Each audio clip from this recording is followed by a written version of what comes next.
Hey guys, it's your girl, Crystal Nicole.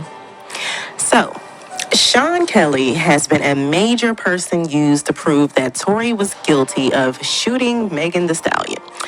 Although, the way people have been doing this is by just using the part of his story where he claimed Tory shot the gun 4 to 5 times into the air everywhere that night, while ignoring pretty much everything else he said that night pertaining to how we even got to a shooting in the first place. Definitely ignoring how we got to a shooting of Megan with his story. But to be fair, they can use Sean Kelly to say that Tory was guilty of negligence the same way the DA used Sean to press that charge when they weren't confident that they would get a guilty on the assault charge, confirming with their own charges that even they were aware that the assault of Megan by Tory may not have happened the way she claimed, or why bother pressing a negligence charge at all. So as we all know, prosecutors were aware that Megan had lied about her original story that she gave to Detective Stogner and the world after they pressed charges against Tory in October for assault, which is why she did a new interview in November to change that story so they could have something for the assault charge that they pressed. Kelsey was not cooperating as a witness, and they definitely couldn't use Sean Kelly to prove their case. So without Megan, prosecutors really had nothing to prove Tory assaulted her. So they added on negligence, which only makes Tory responsible of pulling out a gun and shooting, but not with the intent to harm anyone. They would have just said that it was unintentional due to him trying to stop the fight or something of that nature. So again, when I say they colluded to put this man away by any means necessary, that's exactly what I mean. Sean Kelly was the person who put a major dent in the prosecutor's case because his story in no way, shape, or form was the story that they had gotten from Megan. And they couldn't say he didn't witness this event, being one of the people who called police to report what he was seeing before the shots were fired. Because according to Sean, he was on the phone during all the fighting, and it was the 911 operator who told him that it was gunfire and not fireworks. So for all the slow bitches in the back, that 911 call also proves that Megan is a liar, as he was not reporting this girl walking away from the car when those shots rang out. She was getting beat on, according to his 911 call. Now, what y'all should really be asking is how come this 911 call wasn't released or played at trial by either side? Because I'm assuming if the 911 operator could hear gunshots, she might have also picked up all that cursing and fighting Sean Kelly said they were doing before the shots rang out. So where is it? Now, Sean Kelly changed his story so many times about all of this fighting he saw that it would make your head hurt reading through these transcripts trying to keep up with it all. And it is quite obvious that he was told to tell this story in a way that made Tory the aggressor in some type of way, as Sean keeps everything about the arguing escalating into a fight between Megan and Kelsey, and that Kelsey fired the first shots the same. But everything else about his story is all over the mother place, okay? So let's start with the police report. The police reports, Sean heard arguing, saw the car, saw the individuals, saw Kelsey get out to fight Megan, heard shots, saw Megan crawl into a driveway, and Tory and Quan apparently beating Megan before putting her in the car and fleeing. Notice how the police report leaves out the shooter, but only puts in information about all that fighting. Notice how Detective Stogner left out all of this information in his report and only put Megan and Tory were fighting. Notice how all original reports only reported shots fired into the air from an unknown shooter. Not a single report from the media ever mentioned anything Sean Kelly told police that night about the fight between the girls. Kelsey was even named an unknown woman, although she had been arrested that night as well. So why was she anonymous in a lot of these articles? Interesting. All these reports made that night reported by Sean Kelly, from the 911 call to his interviews with police, and yet the only thing we got was a Cliff Notes version about Tory being arrested for a gun and Megan going to the hospital from a cut from glass. Even after Megan came out and said she was shot, you still heard nothing about what Sean Kelly said reported. Why is that? Why is it we only heard about it when Tory and Sean Holly exposed it during that preliminary hearing? They did everything possible to keep Kelsey out of this from the very beginning. It was Kelsey who brought herself into it after Megan made that post about being shot but not naming the shooter, helping to lead the speculation that had already been started by Megan's producer, security, and TMZ that Tory must have done it since he was arrested for a gun that night. Now, the other interesting thing about that 911 call and even Sean Kelly's first interviews with police is that he was never asked who the shooter was. Not even by the 911 operator when it was happening. Apparently, she cared more about what was going on than who the actual perpetrator was. Hence, earlier articles just claiming it was an unknown shooter who had fired shots into the air, not at anyone. But the prosecutors tried to imply during cross-examination that Sean only came up with that story after speaking with defense investigators. They apparently forgot he had told Detective Stogner that it was a female shooter 4 days after the shooting, the same day Megan spoke with Detective Stogner, July 16th. Although, on the stand, he kept trying to say it was both until he was asked to refresh his memory on earlier statements made. So let's move on to his interview with the defense investigator Green on January 5th, 2021. This is where you can tell something had happened that made Sean nervous and no longer want to speak, but he did this interview anyway. Now, he told investigator Green that he heard arguing, saw Kelsey come out the back and start fighting Megan in the front seat. They came out the car and continued fighting. Quan gets out, comes around, and he separates the girls violently. Megan goes back to the car. Kelsey follows, and Megan starts kicking her away. The girl fired shots into the car. Tory hops out. Starts arguing with Kelsey. There appeared to be a struggle over the gun. The girl crawls across the driver's seat and falls out the car and crawls to the driveway. He claims that all three started beating on her until Quan says the police are coming, and he gets Tory and Kelsey off of Megan and drags Megan to the car, throws her in, and they leave. Now, here is where we are going to stop, because this is when Sean's story starts not making any sense. When investigator Green gets him to go over the story again, now Tory has intervened in the fight with Megan and Kelsey and Quan. But then he says that, well, Tory only got out the car after the girl fired the first shots, and then he took a shot at Megan, which would be after the fighting. So he contradicted himself there. And in the police report, it says that it was only the guys in the driveway with Megan, not all three. So I don't, excuse me, you can see what's going on here. Now, every time he told this story, he would keep the part about Megan and Kelsey fighting the same and the girl firing the first shots the same. But he would then try to add Tory into the fight with the girls, while at the same time denying that he did this, and it was only Quan, by saying that Tory didn't get out the car until after the first shots were fired. So let me explain the differences between his stories, okay? So to Investigator Green, this is his first story to Investigator Green. He says the girl goes back into the passenger seat, and he asked him, well, where's the short guy? He said Tory was still in the back. He gets out, all four are fighting. She gets back in the car, all screaming and shouting, shooting, girls shooting. It appears to be the girl drop shooting into the car. The guy gets out from the back, starts arguing with Kelsey. See how he contradicts himself? So again, he was asked, where's Tory, on his second time telling the story. And he says, well, once he comes out, he participates in the fight. The girl shooting. He said, where was Tory? He said, well, she shot first, and then he came out, and then he shot the girl. I thought it was a firework. To me, it seemed they were holding fire. They appeared to be struggling over the gun. So then to Jody Little, the DA investigator, he said the driver walked around and got involved in the fight. Everybody was there. There were 3 people. The guy in the back got out and they were all taking turns beating on the girl in the passenger chair.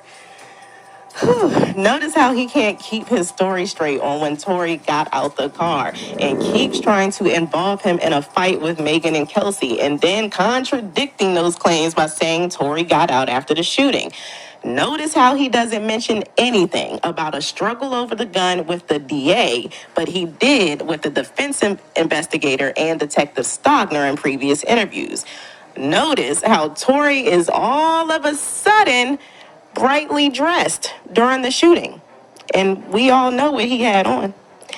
The reason he can't keep any part of this story straight is because it didn't happen. And he's trying to make it happen with his testimony and failing miserably. Now, another prime example of this is his story also changes about when and how Tory fired those shots. So let's run through these stories again. On the 911 call, he does not say who is doing what because he was never asked. To Sergeant Diaz, he does not say who did what because, again, he was never asked. To Detective Stogner, he said Kelsey fired the shots during a fight with Megan and Tory tried to wrestle the gun away from the girl. To Investigator Green, it was the girl shooting appears to be the girl drop shooting into the car. The guy gets out from the back, starts arguing with Kelsey. Megan crawls out the driver's side, went to the driveway. The girl shooting, where was Tory? She shot first, and then he came out, and then he shot the girl. I thought it was a firework. To me, it seemed they were holding fire. They appeared to be struggling over the gun. It was dark. I wasn't looking for a gun. Police tell him that it was a gun. These people did not wake up to the sound of gunfire. The chap in the back was brightly dressed. To Jody Little, the female, he says, to Jody Little, the DA investigator, he says the female began shooting at the female, then Tory shooting at the female. One of the girls was shooting the girl in the car. It happened during all the scuffling. Then he saw the girl. And also, the chap in the back was brightly dressed, and he started shooting the gun. At trial, he said Tory got out the back after Kelsey started shooting and joined the fray. They were all fighting, and then he saw shots come from Tory everywhere into the air. He told the DA that Tory did not get out of the car shooting. He was like at the opposite end when the shot started going off. But apparently, when he did finally get a hold of that gun, his arms was outstretched, firing 4 to 5 shots everywhere into the air. He admitted he said there was a struggle over the gun, but he had to be asked many times because he outright refused to give a straight answer when asked. He would say things like, excuse me, they were all fighting. Well, he didn't say, hey, it's my turn. Can I have that gun? Oh, they were all struggling. Until he had to be refreshed on what he actually said. And then it would be, well, yes, I said there was a struggle with the girl for the gun. Now, it is very obvious that Sean Kelly was told to stretch the truth and word his story in a way to make Tory culpable in something other than trying to stop the girls from killing each other that night. So he tried to include him in the fight, but contradicted that story. Then he has Megan just being brutally assaulted in the driveway by all 3 people or just 2 people before being tossed in the car. On top of that, it was made clear that Tory and Quan were not joining in the fight. They were just trying to break it up. So that should be hint number 1, that he was made to tell his story this way and include Tory in that fight because he kept contradicting that story. Now, when you add in that, plus him only seemingly wanting to be in contact with the DA before a trial and try to ignore the defense, who he was a witness for, should be very telling. Especially him trying to snitch on the defense to the DA and accuse them of pressuring him. Funny how this pressuring thing keeps being used by the DA against the defense. But I digress. Now, with that said, if people don't see what's going on here and what happened here, then they're just stuck on stupid, because even a blind man could see the scam here. It's even funny to me to see people who don't believe Tory did this still coming up with theories on if he may have just grabbed a gun and tried to stop them and accidentally shot Megan doing so, even though his DNA was not found on that gun. There is no way Tory jumped out the car, grabbed the gun, and also let off shots at Megan. Whoever was shooting that gun first was always shooting it, and that person was Kelsey. I don't know why this is so hard to accept after all the lies from Megan and Kelsey alone. The only thing Tory did was intervene after the shots were fired, according to Sean Kelly. He never hopped out the back seat and shot Megan from over top of the door as she was walking away to the front or the back like she claimed. It was all a lie. And the sooner the nayers accept that, the quicker they will see us shut the fuck up about it. But until then.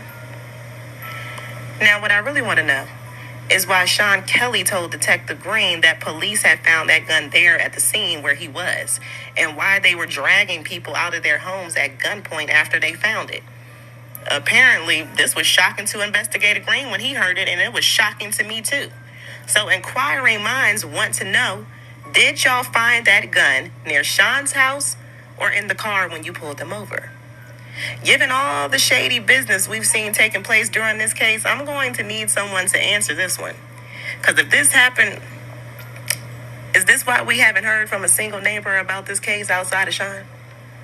Like Miguel from across the street? Or the other lady who called 911? Where are they? Maybe we should find them and ask them if this really happened or not. The one thing Sean Kelly never changed is seeing those girls fight and seeing Kelsey flash first.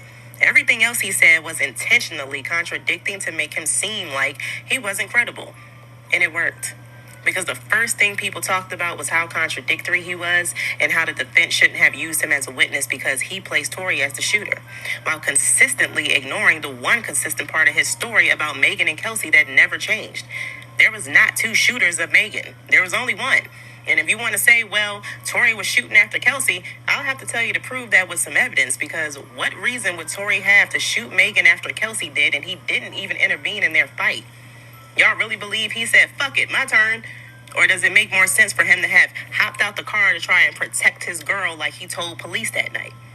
And what Sean Kelly also confirms during his multiple statements while still trying to make Tory guilty of something that he never saw happen.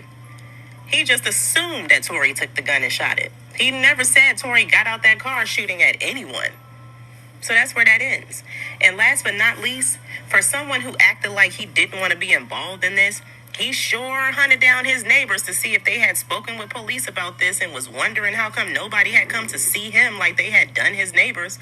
So much so that he thought that the police didn't even care about this situation.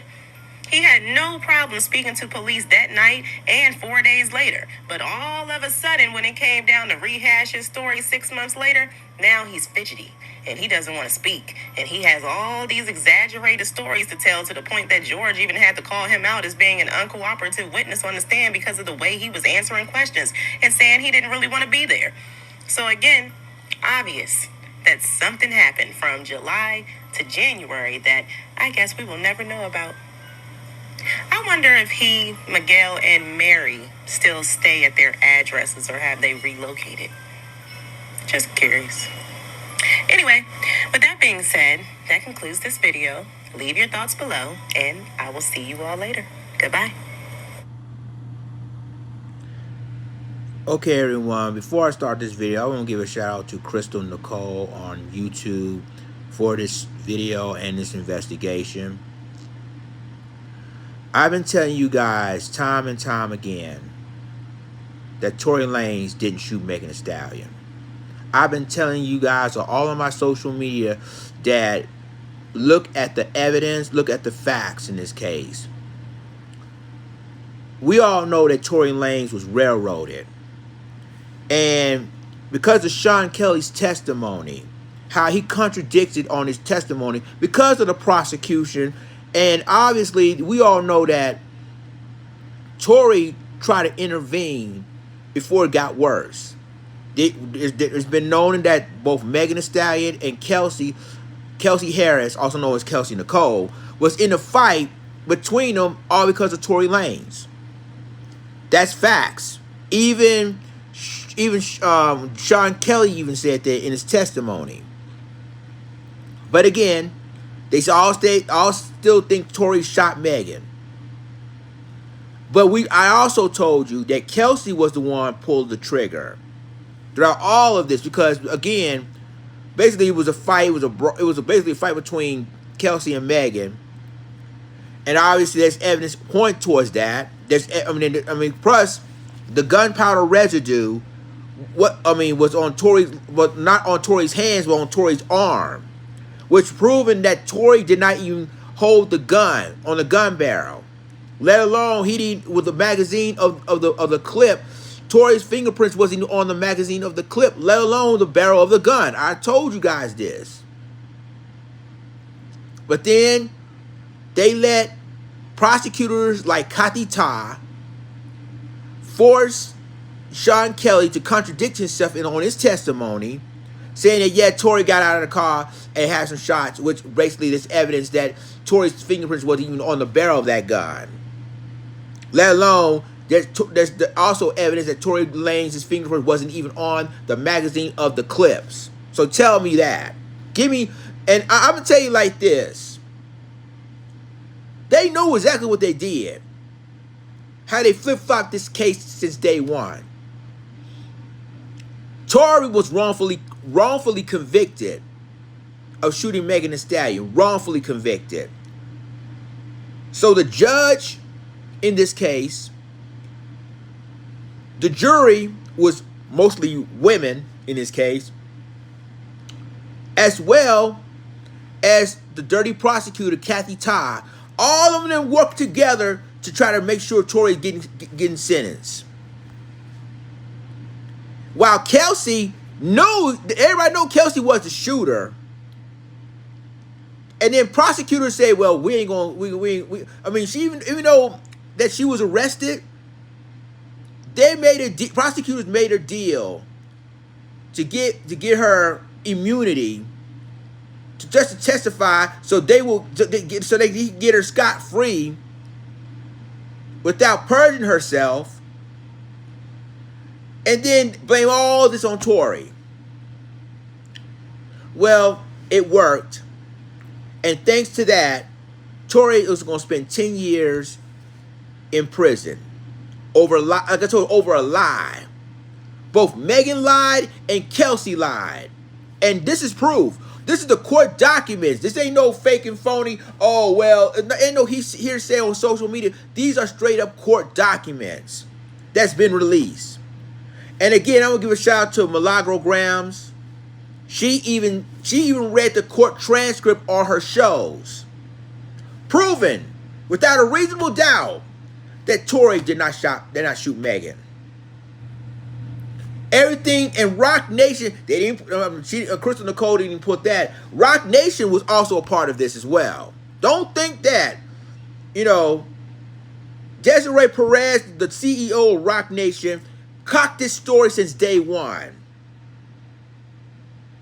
and it worked. They try to protect Megan Thee Stallion from being. She'd already done as an artist. She lied. Kelsey lied. And so they all want Tory Lanez to serve his prison sentence over something he didn't even do. And now all of a sudden, anonymously, the judge allowed court transcripts to be released. And it's proven that Megan lied. And it proved that Kelsey lied too. And again, the only person that didn't lie in this situation was Daystar Peterson, also known as Tory Lanez. So again, shouts out to Crystal Nicole for posting that court transcript, proving that what they say in courtroom is different with what Megan Thee Stallion said in public, or the court of public opinion. How all of a sudden, oh, Tory, you shot me. You shot me, Tory. Which is a damn lie. And I guarantee you that Desiree Perez, the CEO of Rock Nation, told her to say that. To protect her artist. thanks to the lies and the games the court people do, Tory gonna spend 10 years in prison.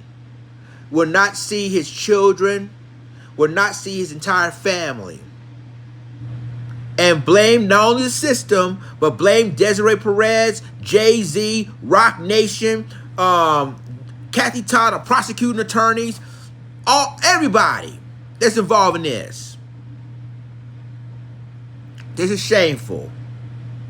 So, but Kelsey Harris, also known as Kelsey Nicole, and Megan Thee Stallion, I hope y'all sleep good at night, every night.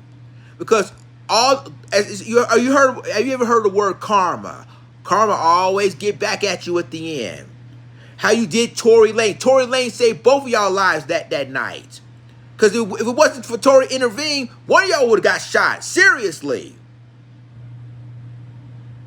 And y'all playing this dirty game. And then I knew I already knew that Megan lied, because let's be realistic, ladies and gentlemen. If Megan got shot in both feet, she wouldn't go clubbing 2 nights later. She would be in the wheelchair or in crutches, recovering. And you know, when you think about gunshot fragments that hit your feet, you know, you'll be out for months. I'm talking about months. Before I say, I'm not a doctor, but if you get shot in both feet, you couldn't even walk at all. You see her right here, she hold up her hands and she's stumbling. You can tell she's hurt. But if she really got shot in both feet, that woman would have been, she wouldn't even be walking. She would still be in a wheelchair, or she'd be having crutches, walking from areas. She couldn't even perform. This is what I'm saying. This has been a setup from Rock Nation, from the prosecutor Kathy Todd, and try to contradict Sean Kelly's testimony. All this is planned and set Tory up really good. This is unacceptable. I'm sorry. I can't deal with that. Y'all let me know what you think about this in the comments. I'll talk to you in my next video. This is Langston signing off. Deuces.